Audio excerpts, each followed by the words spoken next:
Assalamualaikum warahmatullahi wabarakatuh. Salam sehat, salam sejahtera untuk kita semua. Kali ini kita akan membahas materi konsep dasar manajemen. Di sini kita akan membahas tentang organisasi terlebih dahulu. Apa itu organisasi? Organisasi merupakan sekelompok orang yang bekerja sama dan berkoordinasi untuk mencapai tujuan tertentu. Ini yang dimaksud dengan organisasi. Di sini ada manfaat organisasi. Apa saja manfaat organisasi? Yaitu organisasi melayani masyarakat, organisasi mencapai tujuan, organisasi memberi karir. Nah, dengan organisasi artinya apa? Adanya suatu organisasi, maka apa yang dibutuhkan oleh masyarakat itu bisa dengan mudah terpenuhi. Misalnya, adanya suatu instansi perusahaan, misalnya mengenai perusahaan sawit. Dengan adanya perusahaan sawit, nah maka minyak misalnya yang diproduksi dari sawit tadi ini dari perusahaan tersebut bisa dikonsumsi oleh masyarakat. Nah, ini melayani masyarakat artinya bukan sekedar melayani dalam bentuk fisik, dalam bentuk produk juga bisa. Ini tadi, organisasi melayani masyarakat. Contoh lain seperti apa? Misalnya instansi misalnya dari perusahaan jasa, ya, BPJS dan lain sebagainya. Apa yang dibutuhkan oleh masyarakat mereka bisa penuhi. Seperti sekolah, pendidikan, melayani masyarakat, apa yang dibutuhkan oleh masyarakat.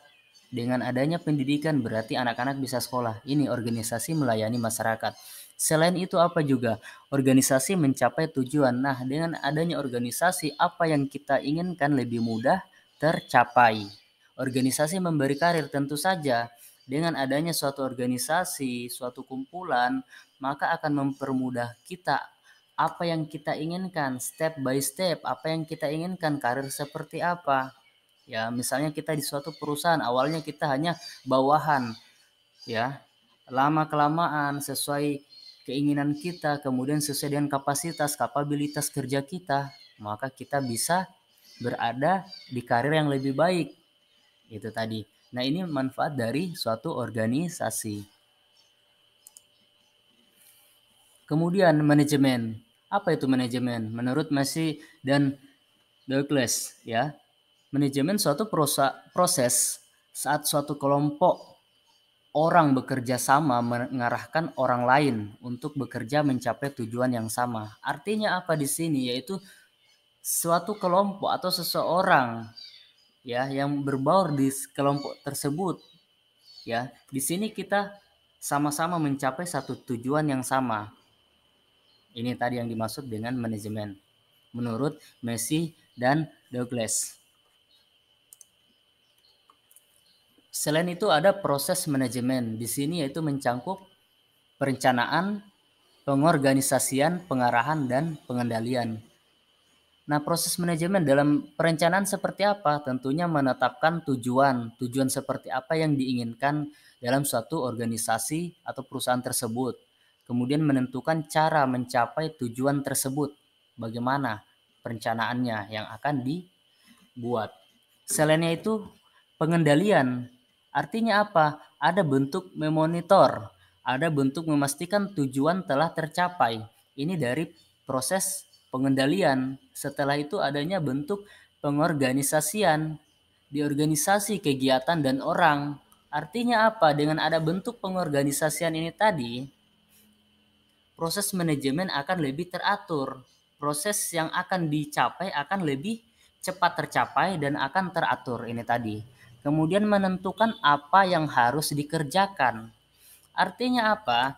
Dalam proses manajemen menentukan apa yang harus dikerjakan, artinya dalam suatu organisasi ataupun perusahaan tentunya harus punya proses pengorganisasian ini tadi. Sehingganya apa? Apa yang bentuk yang harus dikerjakan ini tadi lebih maksimal. Apa yang diinginkan, apa target apa yang akan dicapai itu lebih maksimal. Kemudian itu terakhir mengenai pengarahan, membuat orang bekerja optimal, memotivasi dan mengarahkan orang. Ini dari proses pengarahan. Artinya apa? Dengan adanya bentuk pengarahan, orang-orang itu bekerja di suatu kelompok, suatu organisasi ataupun perusahaan lebih maksimal bentuk kerjanya. Setelah itu kita berikan motivasi dan arahan. Artinya apa?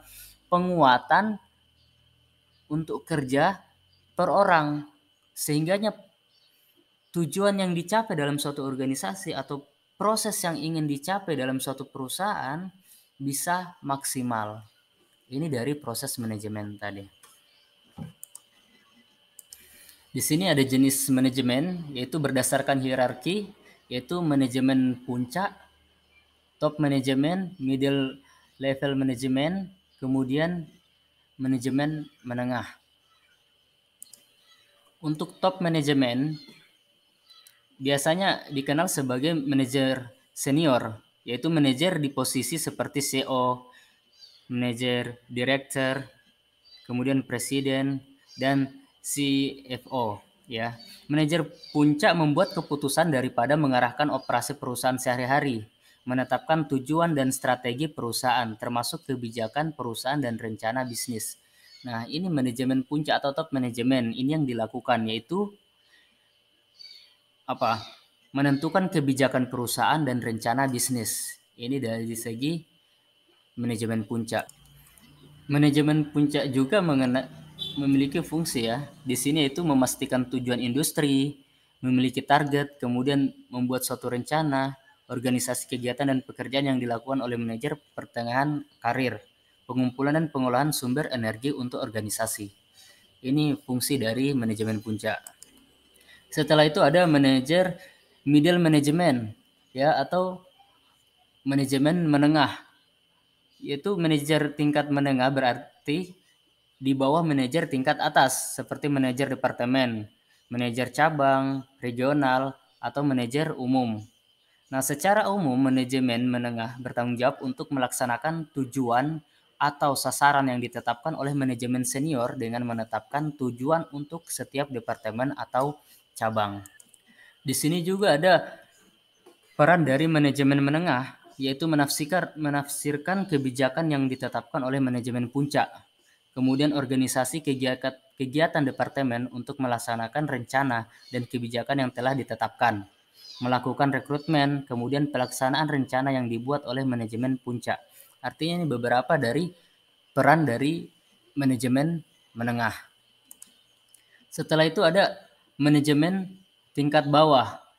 Ya, ini juga dikenal sebagai manajer lini pertama, dengan kata lain manajer dengan posisi seperti supervisor shift, manajer operasi, kepala departemen, dan manajer kantor.